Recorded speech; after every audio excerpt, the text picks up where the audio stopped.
സുഹൃത്തുക്കളെ നമസ്കാരം. ഞാൻ CS ജ്യോതി മേഡ ഇൻസൈറ്റ് എന്ന യൂട്യൂബ് ചാനലിൻ്റെ മറ്റൊരു വീഡിയോയിലോട്ട് എല്ലാവർക്കും സ്വാഗതം. ഇന്നത്തെ ഈ ഒരു വീഡിയോയിൽ ഞാൻ എൻ്റെ കുടുംബാംഗങ്ങളും UK നിന്നും ഓസ്ട്രിയയിലോട്ട് പോയ യാത്രയുടെ ചില കാഴ്ചകളും വിശേഷങ്ങളുമാണ് നിങ്ങളുമായി പങ്കുവയ്ക്കാൻ ആഗ്രഹിക്കുന്നത്.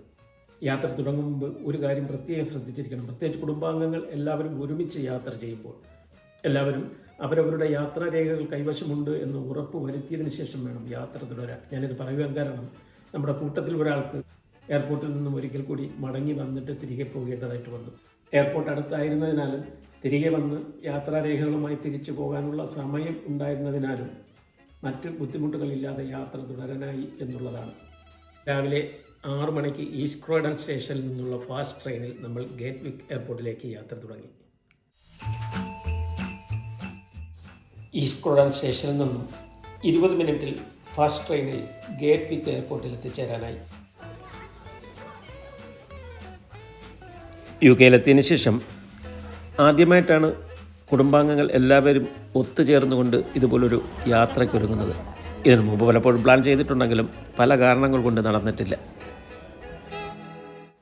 ഇന്നിപ്പോൾ സീസൺ അല്ലാതിരുന്നിട്ട് കൂടി ഫ്ലൈറ്റിൽ യാത്രക്കാർക്ക് കുറവൊന്നും ഉണ്ടായിരുന്നില്ല. ഗേറ്റ്വിക്ക് എയർപോർട്ടിൽ നിന്നും വിമാനത്തിലെ 2.5 മണിക്കൂർ യാത്രകൾക്ക് ശേഷം നമ്മൾ ഓസ്ട്രിയയുടെ മണ്ണിലേക്ക് ഇറങ്ങി പുറത്തേക്കുള്ള വഴി ലക്ഷ്യമായി നടന്നു.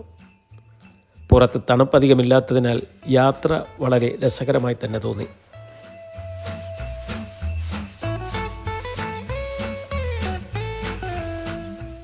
എയർപോർട്ടിൽ ഇറങ്ങിയപ്പോൾ തന്നെ അല്പം അകലെയായി ഒരു ബഹുനില കെട്ടിടത്തിൻ്റെ ഒരു സൈഡിൽ താജ്മഹലിൻ്റെ ഒരു വലിയ ചിത്രം കാണാനായി.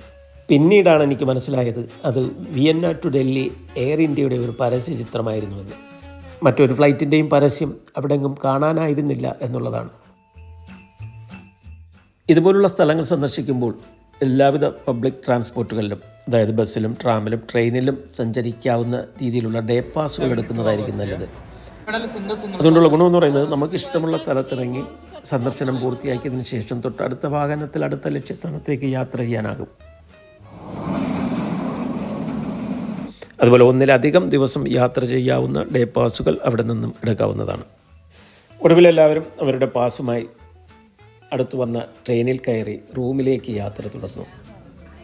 യാത്രയിലുടനീളം വലുപ്പമേറിയതും മനോഹരങ്ങളുമായ കെട്ടിട സമുച്ചയങ്ങളും വ്യവസായ സ്ഥാപനങ്ങളും കൃഷിയിടങ്ങളും കടന്നുകൊണ്ട് അതിവേഗതയിൽ തന്നെ ട്രെയിൻ പോയിക്കൊണ്ടിരുന്നു. ഒടുവിൽ നമുക്കിറങ്ങേണ്ട സ്റ്റേഷനിലെത്തി നമ്മൾ പുറത്തിറങ്ങി റൂമിലോട്ട് നടന്നു തുടങ്ങി. റൂമിനോട് ചേർന്നൊരു കനാൽ പോകുന്നുണ്ടായിരുന്നു. അതിന് ഇരുവശവും കാൽനട യാത്രക്കാർക്കും സൈക്കിൾ സവാരിക്കും പറ്റിയ റോഡുകളും ഉണ്ടായിരുന്നു. ഡാന്യൂബ് നദിയിൽ നിന്നും വരുന്ന കനാലുകൾ ഓസ്ട്രിയയുടെ പല ഭാഗത്തും കാണുന്നുണ്ട്.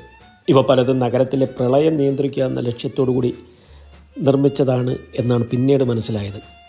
നമ്മൾ പ്രതീക്ഷിച്ചതിനേക്കാൾ ഭംഗിയുള്ള ഒരു സ്ഥലത്തായിരുന്നു താമസം. നല്ല വൃത്തിയുള്ള റൂമുകൾ, സൗകര്യമുള്ള കിച്ചൺ, ബ്രേക്ക്ഫാസ്റ്റിന് വേണ്ടുന്ന സാധനങ്ങൾ, കോഫി മെഷീൻ എന്നിവയൊക്കെ ഉണ്ടായിരുന്നു. ഇതിനു പുറമെ ഫ്രിഡ്ജിലാണെങ്കിൽ തണുത്ത ബിയറും കോക്കും സഹിതമുണ്ടായിരുന്നു. കുറച്ച് നേരത്തെ വിശ്രമത്തിന് ശേഷം നമ്മളെല്ലാവരും പുറത്തിറങ്ങി ട്രെയിനിൽ അല്പം യാത്ര ചെയ്ത് പ്രാറ്റർസ്റ്റൺ അമ്യൂസ്മെൻറ്റ് പാർക്കിലോട്ട് യാത്ര തിരിച്ചു. ഓസ്ട്രിയ സന്ദർശിക്കാനെത്തുന്നവർ ഇവിടം സന്ദർശിക്കാതെ മടങ്ങാറില്ല, പ്രത്യേകിച്ച് ഈ സമ്മർ സീസണായി കഴിഞ്ഞാൽ. സ്റ്റേഷൻ്റെ വളരെ അടുത്ത് തന്നെയാണ് ഈ പാർക്ക്. സ്റ്റേഷനിൽ ഇറങ്ങി ഈ റോഡ് ക്രോസ് ചെയ്ത് കഴിഞ്ഞാൽ നമുക്ക് പാർക്കിനുള്ളിൽ എത്തിച്ചേരാനാകും. ലോകത്ത് ആദ്യകാലങ്ങളിൽ നിർമ്മിച്ച അമ്യൂസ്മെൻറ്റ് പാർക്കുകളിൽ ഒന്നാണിത് എന്നുള്ള ഒരു പ്രത്യേകത കൂടി ഈ പാർക്കിനുണ്ട്. 1766 ഈ പാർക്ക് പൊതുജനങ്ങൾക്കായി തുറന്നു കൊടുക്കുന്നത്. അതുപോലെ ഈ സെക്കൻഡ് വേൾഡ് വാർ ടൈമിലെ ബോംബിങ്ങിൽ ഈ പാർക്കിൻ്റെ നല്ലൊരു ഭാഗം നശിച്ചതായി ഇവിടുത്തെ ചരിത്രരേഖകളിൽ പറയുന്നുണ്ട്.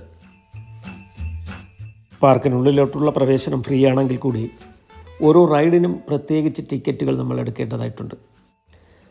പാർക്കിനുള്ളിൽ പ്രവേശിച്ചു കഴിഞ്ഞാൽ ആദ്യം കാണുന്നതാണ് മാഡം തുസാഡ് എന്ന വാക്സ് മ്യൂസിയം.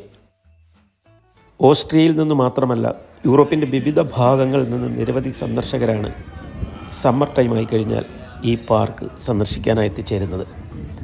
സമ്മർ ടൈമായി കഴിഞ്ഞാൽ ഈ പാർക്ക് 24 അവേഴ്സും പ്രവർത്തിക്കുന്നതാണ്.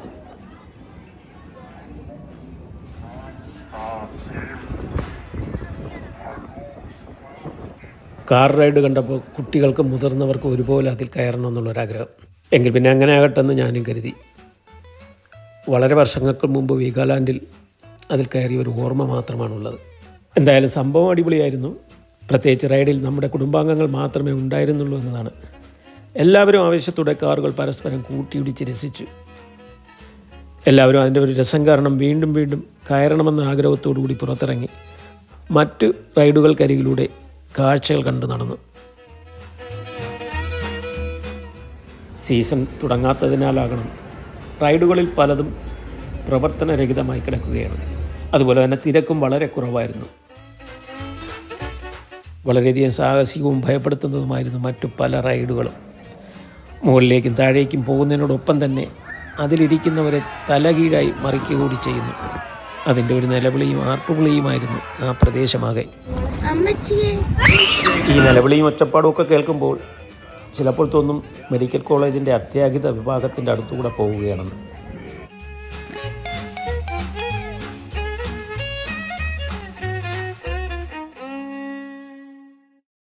അതുപോലെ ആൾക്കാരെ കിടത്തിക്കൊണ്ടുപോകുന്ന മറ്റൊരു റൈഡ്. വളരെ ആവേശത്തോടുകൂടി റൈഡിലോട്ട് കയറിപ്പോകുന്നവർ റൈഡ് കഴിഞ്ഞ് തിരിച്ചു വരുന്നവരുടെ മുഖഭാവം കണ്ടപ്പോൾ ജീവൻ തിരിച്ചു കിട്ടിയല്ലോ എന്നുള്ള ഒരു ആശ്വാസമായിരുന്നു.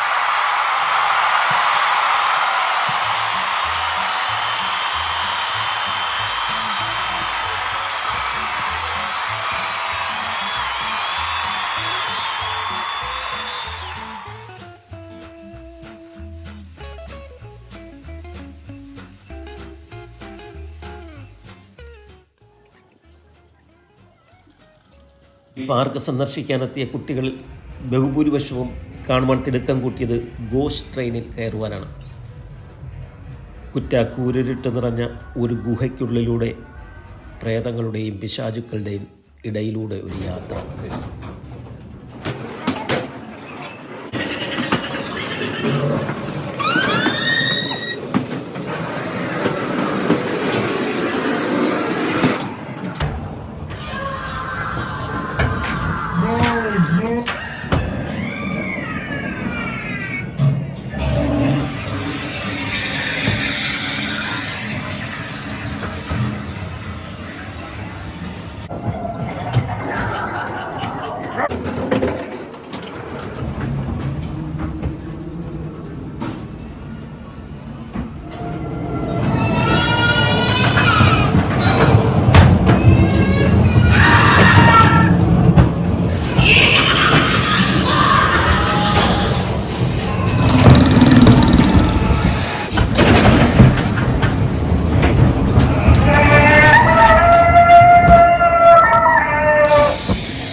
സമയം വൈകിയതിനാൽ ഓസ്ട്രിയയിലെ ആദ്യ ദിവസത്തെ യാത്ര മതിയാക്കി നമ്മൾ രാത്രി കാഴ്ചകളും കണ്ട് അടുത്ത ട്രെയിനിൽ കയറി റൂമിലോട്ട് യാത്ര തിരിച്ചു.